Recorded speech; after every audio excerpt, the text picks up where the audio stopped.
मुकद्दस हाथ ਨੂੰ ਵੇਖਣ ਵਾਲੇ ਦੋਸਤ ਭਰਾ ਸੱਜਣ ਮਿੱਤਰਾਂ ਨੂੰ ਮੁਸ਼ਤਾਕ ਅਹਿਮਦ ਕਸ਼ਫੀ ਦਾ ਬਹੁਤ ਬਹੁਤ ਸਲਾਮ ਕਬੂਲ ਹੋਵੇ। ਅੱਜ 8ਵੀਂ ਮੁਹਰਮ ਅਲ ਹਿਰਾਮ ਹੈ ਅਤੇ ਅਸੀਂ ਅੱਜ ਮੁਕੱਦਸ ਹਾਥ ਦੇ ਹਵਾਲੇ ਦੇ ਨਾਲ ਇੱਕ ਐਸੀ ਸ਼ਖਸੀਅਤ ਦੇ ਕੋਲ ਆਏ ਹਾਂ ਜਿਹੜੇ ਮੌਲਾ ਪੰਜ ਤਨ ਪਾਕ ਨੂੰ ਮੰਨਣ ਵਾਲੇ ਨੇ। ਇੱਕ ਪਿੰਡ ਦੇ ਵਿੱਚ ਜ਼ਿਮੀਂਦਾਰ ਪਿੰਡ 'ਚੋਂ ਉੱਠ ਕੇ ਆ ਕੇ ਸ਼ਹਿਰ ਦੇ ਵਿੱਚ ਫੈਕਟਰੀ ਲਾਈ। ਪੜ੍ਹੇ ਲਿਖੇ ਲੋਕ ਨੇ। ਮੈਂ ਸਮਝਦਾ ਕਿ ਇਹੋ ਜਿਹੇ ਲੋਕਾਂ ਦਾ ਤਾਰੀਫ ਕਰਾਉਣਾ, ਇਹੋ ਜਿਹੇ ਲੋਕਾਂ ਦਾ ਚੈਨਲ 'ਤੇ ਚੱਲਣਾ ਇੱਕ ਆਮ ਲੋਕਾਂ ਵਾਸਤੇ ਜਿਹੜੇ ਮਜ਼ਲੂਮਾਂ ਦੀ ਹਮਾਇਤ ਕਰਦੇ ਨੇ ਉਹਨਾਂ ਵਾਸਤੇ ਬੜੀ ਅੱਛੀ ਗੱਲ ਹੈ। ਮੈਂ ਇੱਕ ਵਾਰਿਸ ਸ਼ਾਹ ਦੇ ਉਹ ਸ਼ੇਰ ਤੋਂ ਤੁਹਾਨੂੰ ਦੱਸਣਾ ਕਿ ਵਾਰਿਸ ਸ਼ਾਹ ਸਾਹਿਬ ਨੇ ਲਿਖਿਆ, ਜੱਟ ਠੰਡੇ ਸਰਸਾਰ ਨੂੰ ਭੁੱਖ ਚੰਗੀ, ਇਹ ਤਾਂ ਰੱਜ ਕੇ ਗਾਲ ਦੇ ਟੱਬਰੀ ਵੇ, ਕਾਂ ਕੁੱਕੜ ਕੰਬੋ ਸਲੂਕ ਤਿੰਨਾਂ ਇਹਨਾਂ ਨਾਲ ਨਾ ਕਿਸੇ ਬਰਾਬਰੀ ਵੇ। ਲੇਕਿਨ ਤਸੱਦਕ ਵਿਰਕ ਸਾਹਿਬ ਹੋਰਾਂ ਨੇ ਇਸ ਗੱਲ ਨੂੰ ਹੋਰ ਤਰ੍ਹਾਂ ਬਣਾਇਆ ਹੈ। ਇਹਨਾਂ ਨੇ ਆਪਣੀ ਪੂਰੇ ਕਬੀਲੇ ਨੂੰ ਆਪਣੇ ਜਿਸ ਤਰ੍ਹਾਂ ਇੱਕ ਪਰਿੰਦਾ ਜਿਹੜਾ ਪਰਾਂ ਥੱਲੇ ਬੱਚਿਆਂ ਨੂੰ ਲੈ ਕੇ ਬਹਿੰਦਾ, ਇਸ ਤਰ੍ਹਾਂ ਇਹਨਾਂ ਨੇ ਆਪਣੇ ਪੂਰੇ ਕਬੀਲੇ ਨੂੰ ਬੜੀ ਇੱਜ਼ਤ ਦਿੱਤੀ, ਇਹਤਰਾਮ ਦਿੱਤਾ। ਅਤੇ ਅਸੀਂ ਅੱਜ ਇਹਨਾਂ ਦੇ ਕੋਲ ਆਏ ਹਾਂ। ਮੈਂ ਤਸੱਦਕ ਵਿਰਕ ਸਾਹਿਬ ਅੱਗੇ ਗੁਜ਼ਾਰਿਸ਼ ਕਰਾਂਗਾ ਕਿ ਇਹ ਆਪਣੀ ਜ਼ਿੰਦਗੀ ਦੇ ਬਾਰੇ ਦੇ ਵਿੱਚ ਕਿੱਥੇ ਪੈਦਾ ਹੋਏ, ਕਿੱਥੇ ਇਹਨਾਂ ਨੇ ਪੜ੍ਹਿਆ ਔਰ ਇਸ ਹੱਦ ਤੱਕ ਜਿਹੜੇ ਇੱਥੇ ਗੁਜਰਾਂਵਾਲੇ ਦੇ ਵਿੱਚ ਆ ਕੇ ਅੱਜ ਬਹੁਤ ਵੱਡਾ ਮੁਕਾਮ ਬਣਾਇਆ, ਇਹਨਾਂ 'ਚ ਇਹ ਜਿਹੜੀਆਂ ਸਿਫਤਾਂ ਨੇ ਕਿੱਥੋਂ ਪਾਈਆਂ। ਮੁਕੱਦਸ ਹਾਥ ਚੈਨਲ ਔਰ ਕਸ਼ਫੀ ਸਾਹਿਬ ਤੁਹਾਡਾ ਸ਼ੁਕਰਗੁਜ਼ਾਰ ਹਾਂ ਕਿ ਤੁਸੀਂ ਇਹ ਮੌਕਾ ਦਿੱਤਾ ਔਰ ਮਤਲਬ ਮੇਰੇ ਕੋਲ ਆਏ ਔਰ ਮੈਨੂੰ ਮਤਲਬ ਦਿਲ ਦਾ ਇਜ਼ਹਾਰ ਕਰਨ ਦੀ ਮੌਕਾ ਦਿੱਤਾ ਔਰ ਮਤਲਬ ਇਹ ਕਿ ਇਹ ਮੌਕਾ ਫਰਾਹਮ ਕੀਤਾ। ਬਹੁਤ ਸ਼ੁਕਰੀਆ, ਬੜੀ ਮਿਹਰਬਾਨੀ ਮੁਕੱਦਸ ਹਾਥ ਚੈਨਲ ਦਾ ਔਰ ਕਸ਼ਫੀ ਸਾਹਿਬ ਜਨਾਬ ਦਾ। ਮੁਸ਼ਤਾਕ ਕਸ਼ਫੀ ਸਾਹਿਬ, ਹਮੇਸ਼ਾ ਦੀ ਤਰ੍ਹਾਂ ਤੁਸੀਂ ਇੱਕ ਸੋਸ਼ਲ ਵਰਕਰ, ਗਰੀਬ ਦੀ ਆਵਾਜ਼ ਔਰ ਮੁਹੱਲੇ ਦੇ ਵਿੱਚ, ਸ਼ਹਿਰ ਦੇ ਵਿੱਚ ਹਰ ਕਿਸਮ ਦਾ ਬਿਹਤਰ ਤੋਂ ਬਿਹਤਰ ਕੰਮ ਕਰਨ ਦੀ ਔਰ ਬਿਹਤਰੀ ਦੀ ਤਰਫ ਇਹਨੂੰ ਲੈ ਕੇ ਜਾਣ ਦੀ ਜਿਹੜਾ ਨਾ ਕੋਸ਼ਿਸ਼ ਕਰਦੇ ਰਹੇ ਹੋ। ਤੁਸੀਂ ਮੇਰੇ ਨਾਲ ਸਵਾਲ ਕੀਤਾ ਹੈ ਕਿ ਤੁਸੀਂ ਕਿਸ ਤਰ੍ਹਾਂ ਇੱਥੇ ਆਏ ਔਰ ਕਿਸ ਤਰ੍ਹਾਂ। ਮੈਂ ਇੱਕ ਬੇਸਿਕਲੀ ਜ਼ਿਮੀਂਦਾਰ ਵਾਲਦ ਦਾ ਬੇਟਾ ਹਾਂ ਔਰ ਮੇਰੇ ਵਾਲਦ ਸਾਹਿਬ ਨੌਸ਼ਹਿਰਾ ਵਿਰਕਾਂ ਤੋਂ ਬੁਲਾਨ ਕਰਦੇ ਨੇ, ਵਿਰਕ ਬਰਾਦਰੀ ਨਾਲ ਤਾਲੁਕ ਹੈ। ਮੈਂ ਇਸਲਾਮਾਬਾਦ ਇਬਤਦਾਈ ਤਾਲੀਮ ਜਿਹੜੀ ਹੈ ਹਾਸਿਲ ਕੀਤੀ ਔਰ ਉਸ ਤੋਂ ਬਾਅਦ ਮੈਂ ਕੁਛ ਮਜਬੂਰੀਆਂ ਔਰ ਕੁਛ ਪਰੇਸ਼ਾਨੀਆਂ ਦੀ ਬੁਨਿਆਦ 'ਤੇ ਮੈਂ ਵਾਪਸ ਆਇਆ। ਵਾਪਸ ਆ ਕੇ ਮੈਂ ਆਪਣਾ ਜ਼ਿਮੀਂਦਾਰਾ ਸ਼ੁਰੂ ਕੀਤਾ ਜਿਹੜਾ ਸਾਡਾ ਬੇਸਿਕਲੀ ਕੰਮ ਸੀ। ਔਰ ਕੰਮ ਕਰਦਿਆਂ ਹੋਇਆਂ ਬਸ ਜ਼ਿਮੀਂਦਾਰਾਂ ਦੇ ਜੋ ਹਾਲਾਤ ਨੇ, ਕਦੀ ਵੀ ਕਿਸੇ ਬੰਦੇ ਇਹਨੂੰ ਨਾ ਮਤਲਬ ਆਊਟਪੁੱਟ ਕੀਤਾ, ਨਾ ਹੀ ਕਦੀ ਕਿਸੇ ਬੰਦੇ ਨੇ ਇਹਦੇ ਵਾਸਤੇ ਸੋਚਿਆ। ਗੌਰਮੈਂਟ ਦੇ ਅਤਬਾਰ ਨਾਲ ਵੀ ਕਦੀ ਕਿਸੇ ਨਹੀਂ ਸੋਚਿਆ। ਹਰ ਬੰਦਾ ਇੰਡਸਟਰੀ ਨੂੰ ਪ੍ਰਮੋਟ ਕਰਦਾ ਔਰ ਹਰ ਬੰਦਾ ਜਿਹੜਾ ਉਹ ਕਿਸੇ ਹੋਰ ਪਾਸੇ ਉਹਨਾਂ ਦੀਆਂ ਤਵੱਜੋਆਤ ਨੇ, ਇਸ ਪਾਸੇ ਕੋਈ ਤਵੱਜੋ ਨਹੀਂ ਕਿ ਜ਼ਿਮੀਂਦਾਰ ਦਾ ਕੀ ਪੁਰਸਾਨੇ ਹਾਲ ਹੈ। ਜਿਸ ਟਾਈਮ ਜ਼ਿਮੀਂਦਾਰਾ ਕਰਦਿਆਂ ਹੋਇਆ ਕਸ਼ਫੀ ਸਾਹਿਬ ਅਸੀਂ 6 ਮਾਹ ਬਾਅਦ ਫਸਲ ਬੀਜਣੀ, ਫਸਲ ਕੱਟਣੀ, ਫਸਲ ਕੱਟਣ ਤੋਂ ਬਾਅਦ ਫਿਰ ਉਹੀ ਸਾਡੇ ਹਾਲਾਤ ਰਹਿਣੇ। ਮੈਂ ਸੋਚਿਆ ਕਿ ਕਿਉਂ ਨਾ ਕਿ ਅਸੀਂ ਕੋਈ ਟੈਕਨੀਕਲ ਕੰਮ ਕਰੀਏ, ਕੋਈ ਟੈਕਨੀਕਲ ਤਰੀਕੇ ਦੇ ਨਾਲ। ਮੈਂ ਜ਼ਿਮੀਂਦਾਰੇ ਨੂੰ ਤਰਕ ਕੀਤਾ ਔਰ ਇੱਥੇ ਗੁਜਰਾਂਵਾਲਾ ਮੈਂ ਕੁਛ ਦੋਸਤਾਂ ਦੀ ਰਹਿਨੁਮਾਈ ਦੇ ਨਾਲ ਮੈਂ ਛੋਟਾ ਜਿਹਾ ਇੱਕ ਬਿਜ਼ਨਸ ਸ਼ੁਰੂ ਕੀਤਾ। ਬਿਜ਼ਨਸ ਸ਼ੁਰੂ ਕਰਨ ਦੇ ਵਿੱਚ ਮੈਂ ਅੱਲਾਹ ਤਾਲਾ ਦੀ ਪਾਕ ਜ਼ਾਤ ਅੱਗੇ ਦੁਆ ਕੀਤੀ, ਮੇਰੇ ਪਾਕ ਅੱਲਾ ਇਹਦੀ ਬਰਕਤ ਦੇਈ, ਅੱਲਾ ਇਹਦੇ 'ਚ ਹਿੰਮਤ ਸਾਨੂੰ ਦੇਈ। ਅਸੀਂ ਪੂਰੀ ਦਿਆਨਤਦਾਰੀ ਨਾਲ ਇਨਸ਼ਾਅੱਲਾ ਜੋ ਸਾਡੇ ਜ਼ਿੰਮੇ ਵਿੱਚ ਅਸੀਂ ਪੂਰੀ ਦਿਆਨਤਦਾਰੀ ਨਾਲ ਕਰਾਂਗੇ। ਅਸੀਂ ਇੱਕ ਛੋਟਾ ਜਿਹਾ ਯੂਨਿਟ ਲਾਇਆ ਅੰਬਰ ਪਲਾਸਟਿਕ ਇੰਡਸਟਰੀ ਦੇ ਨਾਂ ਤੋਂ। ਜਿਸ ਟਾਈਮ ਅਸੀਂ ਸ਼ੁਰੂ ਕੀਤਾ ਉਹਦੇ ਵਿੱਚ ਮੈਟੀਰੀਅਲ ਇਸਤੇਮਾਲ ਜਿਹੜਾ ਹੁੰਦਾ ਸੀ ਅਸੀਂ ਉਹਦੇ ਉੱਤੇ ਪੂਰਾ ਫੋਕਸ ਕੀਤਾ।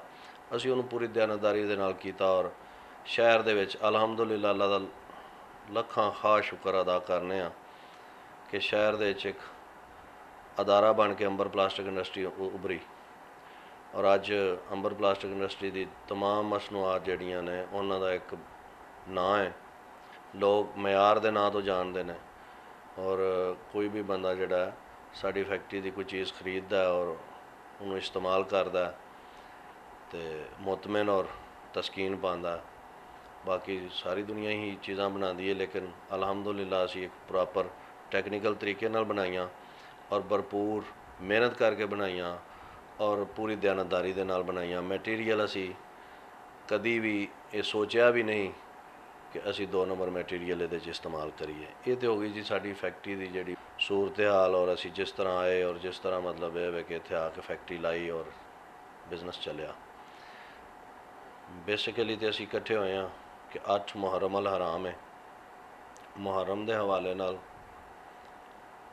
ये हर वाज तकरीर और मजालस बरपा कीतियां जा रही ने, लेकिन अहले बैत मासूमीन अलैहिस्सलाम और इस हवाले दे नाल मैं एक बिल्कुल लाइलम आदमी हाँ और बिल्कुल अनपढ़, क्योंकि ऐसियां पाक हस्तियां ने जिन्हां दे मतलब अगर गुफ्तगू भी की जाए और कम अज़ कम बंदे नूं बाइलम होना चाहिए और इन्हां दी आइमा मासूमीन अलैहिस्सलाम दी मार्फत हासिल होनी चाहिए है।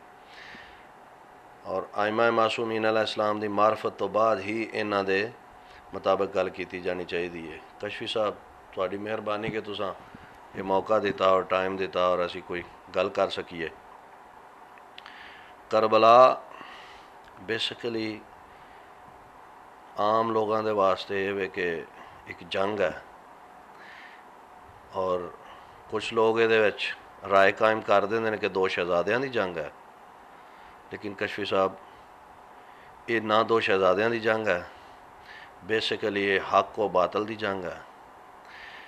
करबला तो पहले यजीद ने मलाउन ने कोई जुर्म इमाम हुसैन अलैहिस्सलाम दे खून दे विच हथ रंगण वाला नहीं सी कीता, लेकिन करबला तो बाद हो सकता है कि कुछ लोग होर मुखालिफ होन पाक इमाम हुसैन अलैहिस्सलाम दे नाल रल के भी मतलब यजीद की मुखालफत करन कि इन्हें लाइन ने इमाम हुसैन अलैहिस्सलाम दा खून किया है और इमाम हुसैन अलैहिस्सलाम दे दोस्त अहबाब मनन वाले चाहन वाले औलाद भैन भाई बेटे शहीद किए ने, इस वजह तो मुखालफत होवे। लेकिन साडा अकीदा ये नहीं, साडा अकीदा ये वे कि वो बुराई यजीद पाई जाती सी कि जिस बुराई की बुनियाद ते पाक इमाम हुसैन अलैहिस्सलाम वर्गी हस्ती नूं यजीद के खिलाफ खलोना पिया, यजीद के खिलाफ महाज खड़ा करना पिया।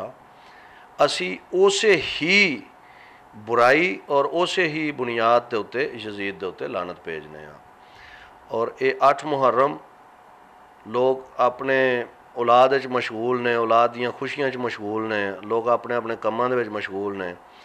365 दिनों के विचों असी ये चाहते हैं कि 10 दिन तो कम अज़ कम जिस इंसान जिस हस्ती जिस पाक मासूम अलैहिस्सलाम दे नाल जुल्म होए ने जिहदी बुनियाद ते इस्लाम कायम रह गया है, ये 10 दिन तो उन्होंने गम च गुजारने चाहिए ने। ये 10 दिन तो तकरीबन इंसान नूं कुछ ना महसूस होवे तो उहदे घर दे विच जिस तरह एक फौतगी हो जाती है, इन्ना कुछ समा तो उन्होंने पैदा करना चाहिए। साड़ियाँ लखां जाना पाक इमाम हुसैन अलैहिस्सलाम दे सब तो छोटे शहीद तो भी मतलब कीमती नहीं है, लेकिन असी दुनियादारी के कामों के इस तरह मशगूल हाँ, दुनियादारी के कामों के इस तरह मसरूफ हाँ कि सानू पता ही नहीं मुहर्रम अल हराम दे तकद्दस की है, मुहर्रम अल हराम दा मतलब मकाम की है, मयार की है, इस मुहर्रम दे होया की है, केड़ा केड़ा जुल्म होया है और केड़ी केड़ी चीज़ मतलब ये कि रोज़े रोशन की तरह अयां हुई है। हक व बातल दा नमाया फ़र्क ही करबला तो बाद नज़र आता है। करबला वो दरसगाह है जिथे तुसी अपनी भैन की इज्जत हया, माँ की इज्जत हया, औलाद की हर चीज़ का फ़र्क नमाया नज़र आया तो करबला दे विच आया कि रिश्ते कितने पाकीज़ा होंदे ने और दुश्मन दे नाल जेड़ा इस्लाम दा दुश्मन है उहदे नाल गल किस तरह करनी है और अपनी जानो माल की हिफाजत तो बगैर मतलब हर चीज़ कुर्बान है ईमान वास्ते, हर चीज़ की कुर्बानी दी जा सकती है इस्लाम और दीन वास्ते। सबर सिखाता है करबला। करबला ऐसा दरसगाह है कि जिथों कोई चीज़ तुसी ये नहीं कह सकते कि इतों मैनू फलां चीज़ सबर की दरसगाह है, इंसाफ की दरसगाह है, कयाम की दरसगाह है, हक की दरसगाह है, बातल के खिलाफ खलोन की दरसगाह है। करबला मुकम्मल दीन का नाम है। करबला मुकम्मल तौर पर इस्लाम का नाम है। नबी करीम सल्लल्लाहु अलैहि वसल्लम तो बाद दीन नू किस तरह यजीद लाइन ने बिगाड़ दिता, जिस तरह मतलब ये कि उन्हें अपनियां मनमानियां कीतियां, जिस तरह उन्हें विच बहुत ज़्यादा बिदत जड़ियां ने विच शुमार कर लियां। अगर पाक इमाम हुसैन अलैहिस्सलाम वर्गी हस्ती यजीद के खिलाफ एक क्याम ना कर दी, अज साढ़े कोल जिहड़ा दीन महफूज है, जिहड़ा दीन साढ़े तक पहुँचा, ये इस तरह ना पहुँचता। अज साडी और तुहाडी जिहड़ियां इज़्ज़त महफूज ने, भैनों के परदे महफूज ने, ये कभी भी ना होंगे। कशफी साहब इनू डीपली अगर सोचा जाए, में नहीं अल्लामा इकबाल ने आख्या कि कौम को बेदार तो हो लेने दो, हर कौम पुकारेगी हुसैन हमारे हैं, हर कौम पुकारेगी हुसैन हमारे हैं। सदक विरक साहब दायम का एक मैं शेर पढ़ांगा, उस तो बाद मैं तुहाडे कोई सवाल करना। दायम साहब ने लिखा है, से साबती सबर का कौन वारस, यारो बाज हुसैन दे कोई भी नहीं। से साबती सबर का कौन वारस, यारो बाज हुसैन दे कोई भी नहीं। करबला थल विच ज्यों होई हाए, अगे नहीं होनी नाले होई भी नहीं। देख सामने तड़फदा अली असगर, अथरू साबर सरकार दी चोई भी नहीं। दायम कूफियाँ शामियाँ जालमां नूं, इत्थे उत्थे किधरे ढोई भी नहीं। ये दायम साहब का एक शेर सी, तुहाडी नज़र कीता है, दोस्त इहनूं लाइक करन। अगली गल जी मैं तुहाडे नाल सदक विरक साहब, मैं वेख्या कि तुसीं हर साल या 2 साल बाद तुसीं इत्थे एक अपनी टीम लैके जिहड़े मोमन लोग जिहड़े अपने आप नूं या पीर ने जिहड़े तुहाडे मोहसन ने, उन्हां नूं लैके तुसीं ईरान इराक जिथे जिथे भी तुसीं जांदे हो, ये मतलब जिहड़ा ना अपने सफ़रनामे के मतलब सानूं कुछ दसो। मैं एक गल सुनी है और इहदा भी तस्दीक तुहाडे कोल करना चाहना कि ईरान दे विच एक बंदा सी, उहदे कोल किसी हवाले नाल पैसे खत्म हो गए तो उन्होंने भुख लगी सी। किसी बंदे ने उन्हें आख्या कि यार मेरे को पैसे मुक गए ने तो ना मेरे को किराया ना। उन्हें आख्या यार तू होटल ते चला जा, उत्थे जाके ना तो उन्होंने आखी कि मेरे को पैसे कोई नहीं, तो वह तेनों रोटी खवा देगा। वो जिस वेले उत्थे गया उन्हें आख्या जी मेरे को पैसे कोई नहीं। उन्हें आख्या कोई गल नहीं, तू रोटी खा तो तू दरूद भेज दे हज़रत इमाम हुसैन ते मुहम्मद पाक दी आल दे उत्ते दरूद भेज दे। तो इस तरह ही किराए के वास्ते भी उन्होंने पता लगा, तो उन्होंने आख्या जी तुसीं दरूद भेज दिओ।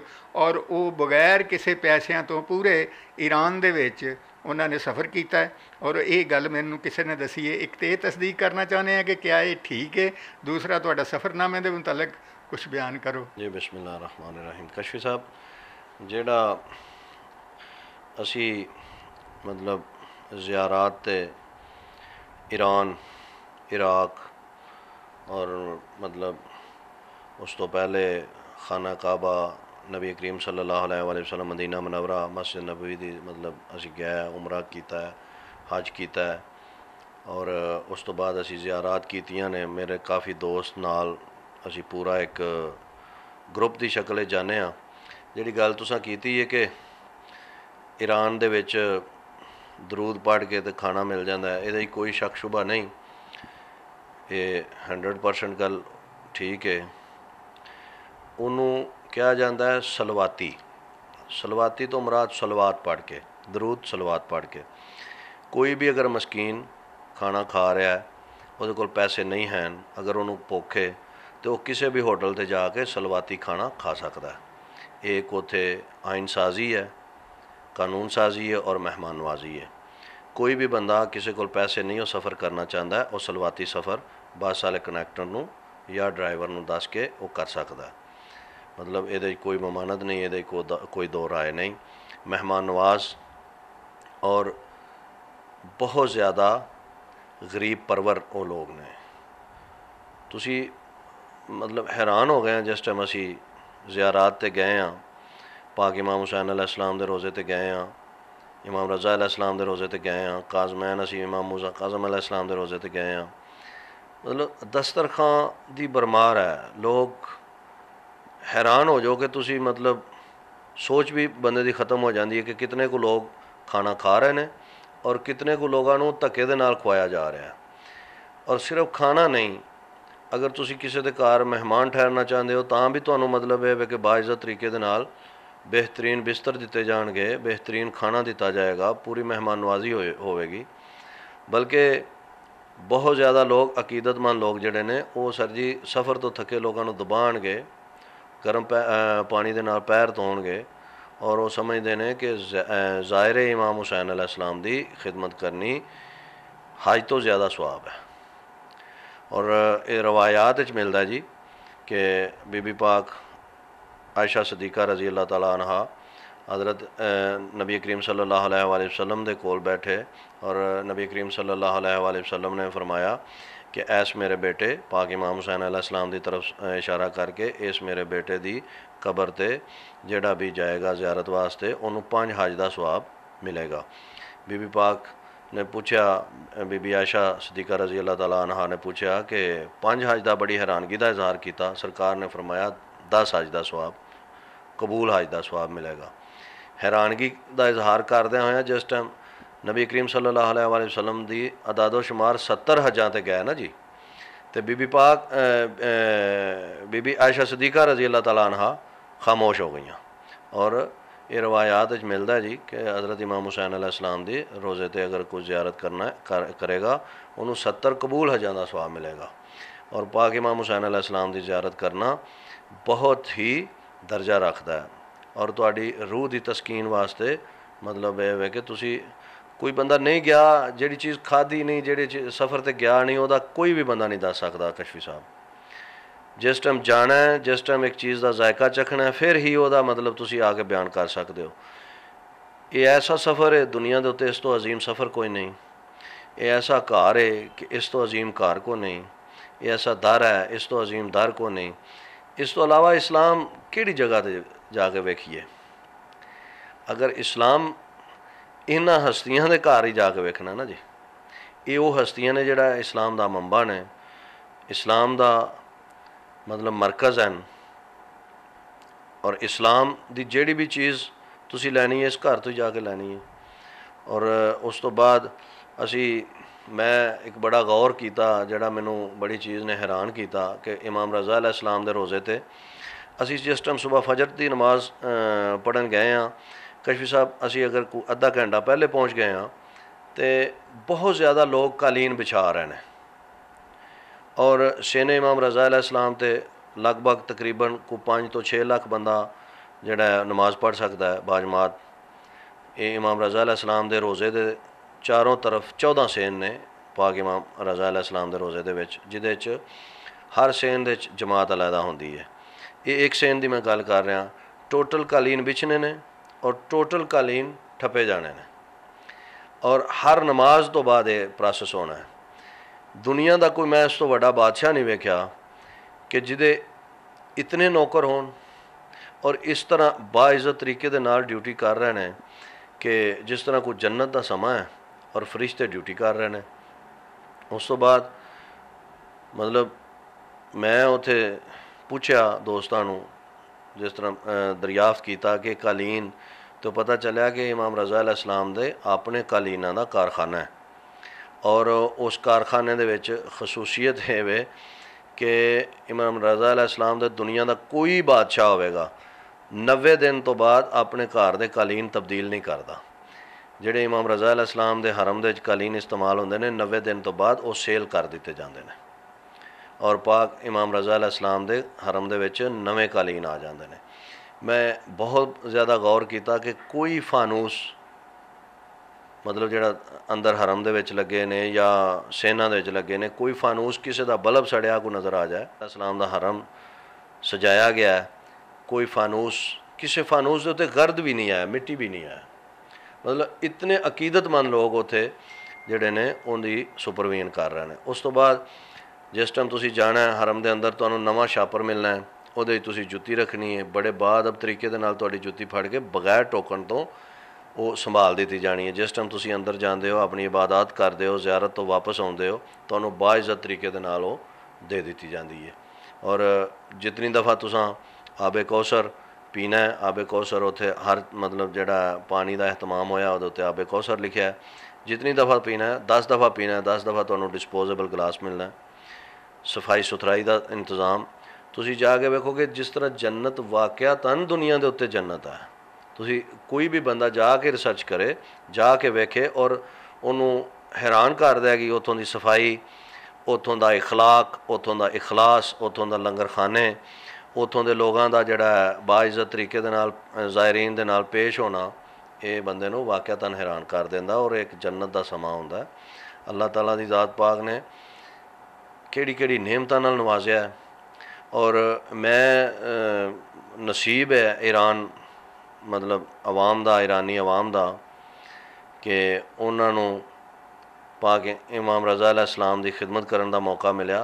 ये इस तरह नहीं है, वाक़यातन ईरानी कौम इस काबल सन कि वो किसी मासूम की खिदमत कर सकन। मासूम की खिदमत करने वास्ते इस मयार ते जाना पैंदा है, इस काबल होना पैंदा है कि वाक़यातन कोई मासूम की खिदमत और इज़्ज़त कर सकता है, उन्होंने संभाल सकता है कि नहीं। और ईरानिया ने वाक़या साबित कर दिता कि इस तरह किसी मासूम की इज़्ज़त की जाती है और इस तरह किसी मासूम की खिदमत की जाती है। और इस तो अलावा इमाम रज़ा अलैहिस्सलाम, इमाम रज़ा अलैहिस्सलाम तो बाद असी जिस टाइम इराक जाने हाँ, इराक दे असी सब तो पहले नजफ़ अशरफ हज़रत अली अलैहिस्सलाम उन्हां दे रोज़े ते हज़रत अली अलैहिस्सलाम दे रोज़े दे नाल ही ज़री पाक दे अंदर ही हज़रत नूह अलैहिस्सलाम दफन ने और हज़रत आदम अलैहिस्सलाम दफन ने।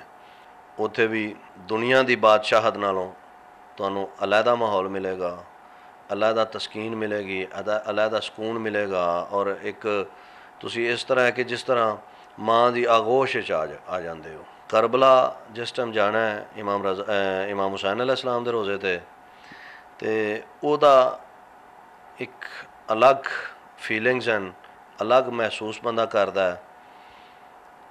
गलियां नूं हथ गलियां नूं दीवारां नूं ज़मीन नूं हथ ला के वेंदा है कि यह वो ज़मीन है जिथे बेयारो मददगार पाक इमाम हुसैन अलैहिस्सलाम नूं शहीद कर दिता गया।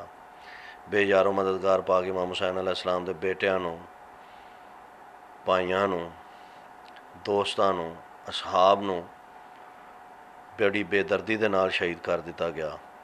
और दुनिया के उत्ते गैर मुनसिफाना जंग हुई है तो करबला दे विच हुई है। उत्थे एक गम की कैफियत होंदी है। नजफ़ अशरफ दे विच इस तरह महसूस होंदा है कि जिस तरह बंदा अपनी माँ की गोद विच बैठा है। इस तरह हर हरम दे विच अलग तो अलग फीलिंग्स हैं, अलग तो अलग बंदे दे एहसासात होंदे ने और अलग तो अलग जिहड़ा है वो बंदा महसूस करदा है कि मैं किस किस जन्नत के किस किस हिस्से दे विच बंदा लगा फिरदा है।